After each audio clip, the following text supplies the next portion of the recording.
Hello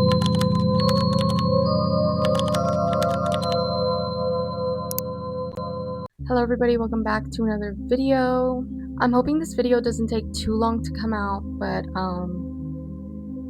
knowing me and my editing, it probably will, not gonna lie. This video is gonna be about Melanie Martinez and all of her accusations, the one with Timothy Heller, or other victims, even claims saying that she age plays and is like a predator. I touched briefly on Melanie Martinez a while back in one of my videos, basically giving like unpopular opinions about certain people. But I didn't go into depth and too much detail when it came to talking about Melanie Martinez because that wasn't the sole purpose of the video. The video wasn't a Melanie Martinez video. She just happened to be a topic in that video. But for today, this video is going to be a Melanie Martinez dedicated video. So buckle up. Let him cook, yeah, let him cook, yeah. So I first want to say my experience when I heard about the allegations at first and everything like that. I've been a fan of Melanie Martinez since 2015, girl. Like, I have been there since day one.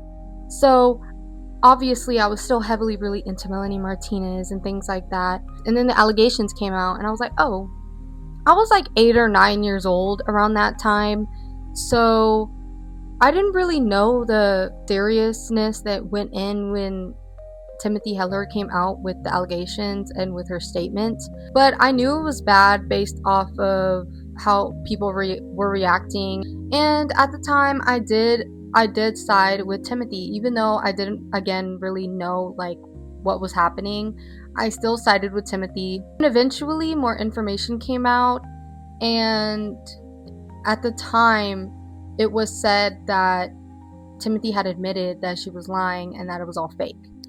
So, however, when I heard about that, I heard it from my cousin, I'm pretty sure, and I was like so relieved. I was like, oh my god, that's great. I don't know why anyone would lie about that. I'm so happy that, you know, I can support Melanie again and be a Melanie fan and listen to her music again. And then 2023 happened when Timothy brought back up her allegations against Melanie Martinez, literally right when like Portals came out or was promoting Portals, all of that. So it was like a suspicious timing for sure. Being older and hearing the allegations again in a more online setting, a more social media setting where she can come out with a video and talk about it, I obviously understood what sexual assault is. So when I saw her video talking about it and kind of going over it again, and also kind of like going over some things that weren't true, like about her saying that she lied. And after that came out, I again believed Timothy. Then eventually, I started questioning things. I started seeing a lot more things during research. I started noticing inconsistencies and who she is as a person. So I started becoming more neutral about the situation, being like, I don't really know who to believe. And eventually, while I did more research and saw a lot more things, I started believing Melanie and not believing Timothy at all. I want to bring up the dates and the times first because that's how it all started. Before I go over this, I want to clarify that a traumatic event such as sexual abuse is not something easy to go through. A lot of the time, you're most likely not going to remember what happened or the time it happened, or even the date it happened. Trauma can cause memory loss, and a lot of people don't remember simply because of disassociating or simply not being conscious. So I recognize that a victim does not have to remember every little detail about the abuse. As a sexual abuse and abuse survivor, I can't recount the details of what happened and even the time and dates most of the time. However, what makes it questionable for Timothy is because she was so confident about knowing everything that happened and the dates, and never admitted to the dates not lining up because of the traumatic impact. When Timothy came out with their statement, Timothy said the assault happened June 25th, 2017, the second night of the sleepover that they were having. Logically, the first night would have been June 24th. However, Melanie was confirmed to be in New York on the 24th during Crybaby era, doing promotions and performances. People pointed out this inconsistency. Timothy gave explanations that seemed to shift the events entirely. Instead of the first night being June 24th and the second night being June 25th, her later explanations started sounding as if the first night was June 25th and the second was June 26th. But wouldn't the 25th be the second night? The alleged abuse happened on the second night, according to Timothy herself, not the first night. The original framing of the allegation specifically focused on June 25th as the night in question. The image where Melanie is wearing handcuffs during what that article described as a sexual game was presented as being connected to the sleepover. However, the metadata and surrounding evidence reportedly showed the image was actually taken on May 6, 2015, not in late June. Melanie had also posted around the same time wearing that same outfit and having the same hair, even in the same location. Timothy ended up saying Melanie was wearing a wig when confronted. A lot of people are asking what color was Mel's hair when it happened. I don't know why that's a question. She wears wigs literally like for every single concert. Right. She had purple and black hair at the time. She was wearing a wig. I've never known Melanie to ever have extensions in her life. Whenever she's pictured with long hair, it's a wig. Even if Timothy was referring to the June 25th to 26th photos, the explanation still doesn't fully match Melanie's documented appearance at the time. Melanie's natural hair around late June 2015 was short black and blonde hair, and the long hair seen in the photos from that period appears to be extensions added after returning from New York. Meanwhile, the handcuff photo shows a completely different hairstyle that matches Melanie's earlier May 2015 look, and that's why people say the visuals, dates, and explanations don't line up consistently. Again, Timothy never clearly stated that she could not remember the timeline due to trauma or memory loss. Instead, she repeatedly presented the dates with confidence, connected them to photo evidence, and later changed or minimized the importance of those same dates after inconsistencies were discovered. This is why a lot of critics argue that the issue is not simply memory confusion itself, but the fact that the dates were initially presented as reliable and evidence-backed, then later treated as unimportant once contradictions were noticed. Now we're going to talk about Melanie's other supposed victims. Melanie's other victims. After Timothy had came out with the allegations, other people started coming out with things too, people who knew Melanie personally. First, Stella Rose. Stella Rose never mentioned or said anything about being abused by Melanie. She simply just said they didn't work well together. Editing me here. I also just want to bring up something that I forgot to mention in the video. Stella Rose also made it clear that her experience with Melanie was non-physical. It was not physical at all. And when she was asked if she hated Melanie or had any bad blood with Melanie, she's clarified that she didn't hate Melanie. And just because people don't work well together doesn't mean they were being abused by that person. Lots of celebrities have people they've never worked well together with. Maybe because they simply just didn't get along or were very different. It's that simple. You can't expect everyone to get along with other people. It's normal to not really get along with a coworker.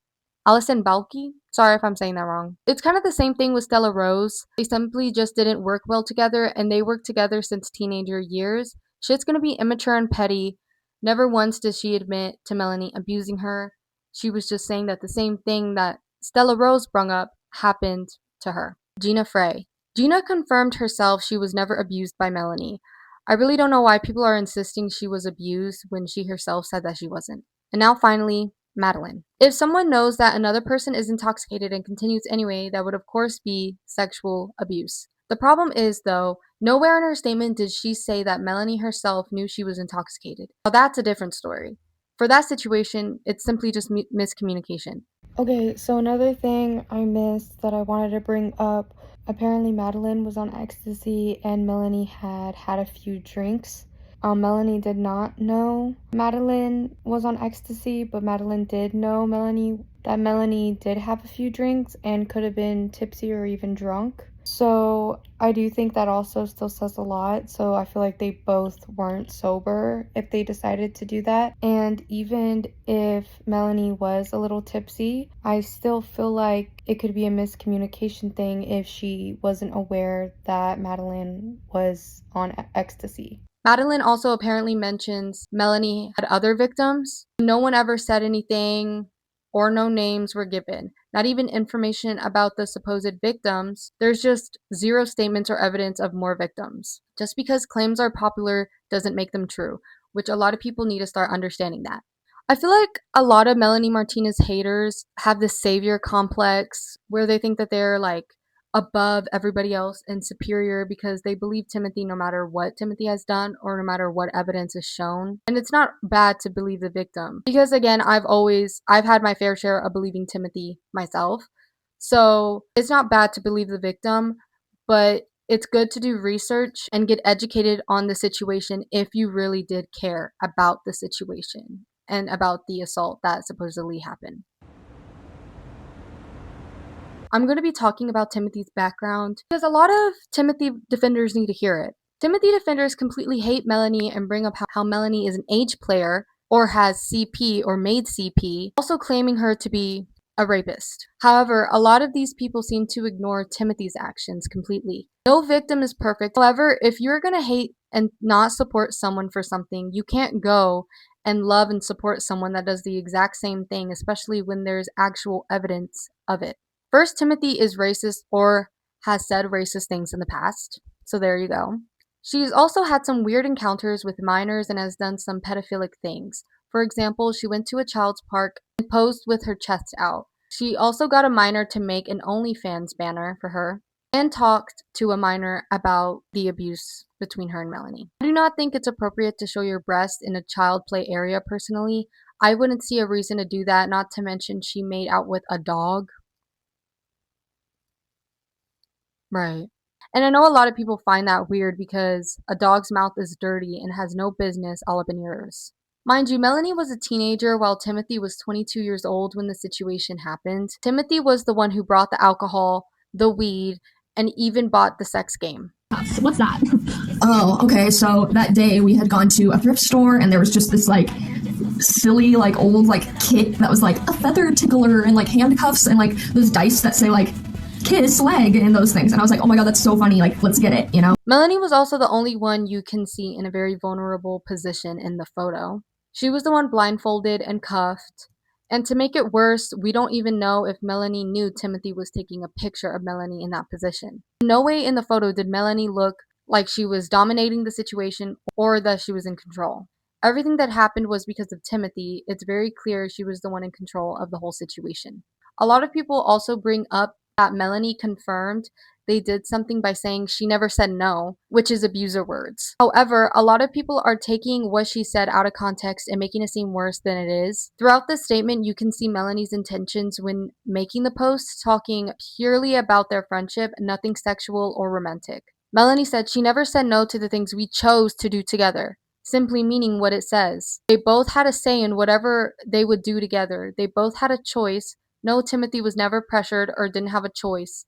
She always had a choice. I think the thing that really just still sticks to me is the fact that Timothy defenders refuse to look into Timothy herself as a person and support her, whilst Timothy has actual evidence of being weird and a creep, while Melanie doesn't have solid evidence, and people just say it's her music videos and the way she used to dress, which there's a whole explanation for that as well, which we'll be getting into.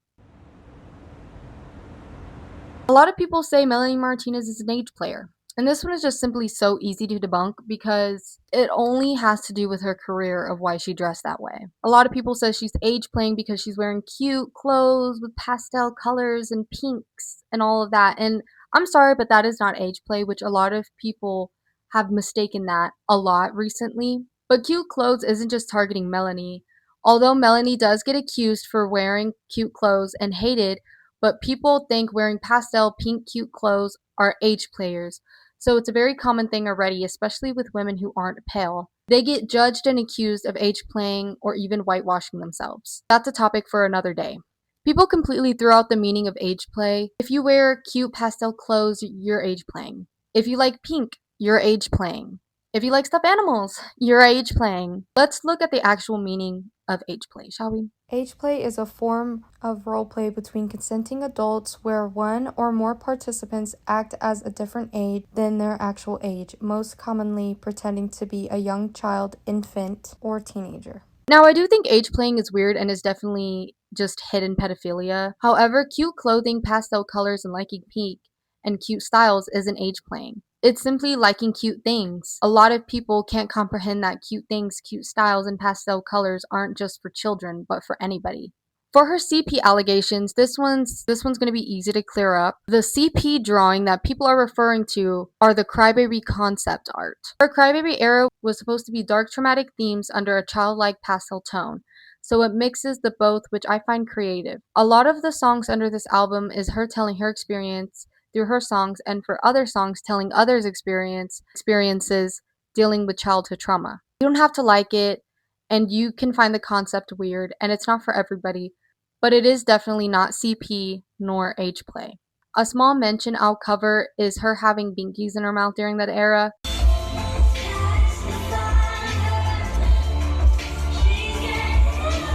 It was simply to promote the Crybaby album. If you look at other photos of her, she's never had binkies unintentionally. It was strictly to promote her album. And another brief mention is a lot of people say the coloring book is also CP, which I will say no, it is not. Again, it is not. You are heavily reaching.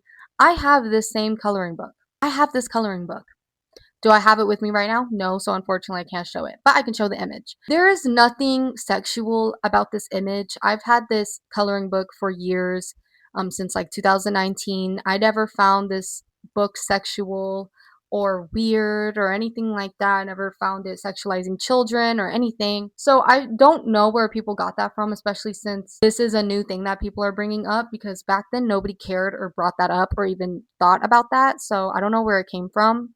I think it's coming from just a lot of the Melanie hate in general, and it's just people adding on, just adding and adding and adding whatever the fuck they want to add, whatever the fuck that they see anything that could be passable as problematic. I feel like they use it. There is no nudity in the picture. There is nothing disgusting or sexual about the picture. The character being Crybaby is Melanie's character for her album, like we had already mentioned previously. So it's supposed to be Melanie, her character, Crybaby, which, yes, is a child and depicted as a child through everything. For the Soap coloring book page, it's based off the song Soap. Yeah, there's even a music video for Soap where you can see Melanie doing very similar things that it was in the coloring book, being in a bathtub with soap. It's literally a or the reason why there's soap in this character's mouth is because that's the whole meaning of the song. You talk too much in a relationship, so you put soap in your mouth to shut the fuck up. That's literally the whole point of the song. Put soap in your mouth to shut the fuck up. I don't think there's anything sexual about this image, like, at all. Again, all it shows is her feet and her knees and her head. So feet and knees are explicit now? I'm confused. I just feel like it's just another excuse or another thing to be like, hey, Melanie did this, so what do you have to say about that one? What do you have to say about that one? And you don't have to like Melanie, you don't have to support Melanie, you don't have to believe Melanie or listen to Melanie or anything like that. But it's as simple as doing research. It's as simple as just searching it up and doing research. It's that simple. Again, you don't have to like Melanie Martinez. This video isn't supposed to be like Melanie Martinez, like Melanie Martinez. No, I really could give less of a fuck if you like Melanie Martinez or not. However, when these people are going around on social media and just saying misinformation and bullshit and straight up ignoring what is literally there, facts and evidence, I'm sorry, but it's a little annoying because it's like, girl, what are you doing? Like, you're making a fool out of yourself. Like, what are you doing? Especially with all the shit that Timothy has done and who she is as a person. And since we want to talk about like unconsensual events, Timothy did that too. You're missing the parts. No, I don't want to do this. Oh my fucking god, no. Like, are we, like, again, just forgetting that Timothy, basically everything that everybody accused Melanie of doing, Timothy has done it with evidence. Timothy was on live showing this friend of hers porn while laughing, while her friend or that person was begging and screaming for her to stop and saying no numerous times the whole time, Well, Timothy didn't stop and continued to play it while laughing. And if you say, it's just a joke, it's just a joke, I'm sorry, but consent is not a joke. So I don't know what you're talking about. If somebody is saying no to watching porn with you, you don't do it. It's that simple. You stop. I mean, I wouldn't start doing that to begin with because I think that's weird. But if you thought it would be like a funny thing to do with a friend and they said, no, I don't want to do that. I'm not interested in that. No, thank you. I don't want to watch that. Then you don't do it. Timothy didn't listen though, and she thought it was funny seeing her friend beg and scream for her to stop. Anyways, I hope you guys really took this one in and considered everything. I think my main issue is people hating Melanie but supporting Timothy. I feel like if these people, even if they do believe Timothy, still didn't support Timothy and treat Timothy like this fucking like goat that I don't know, they're like div writing, bro. They're div writing for real. So I hope you guys can consider subscribing and liking the video, even commenting. Anything helps. Whether you comment a hate comment, a supportive comment, or an educating comment, I welcome all. Anyways, bye. Love y'all.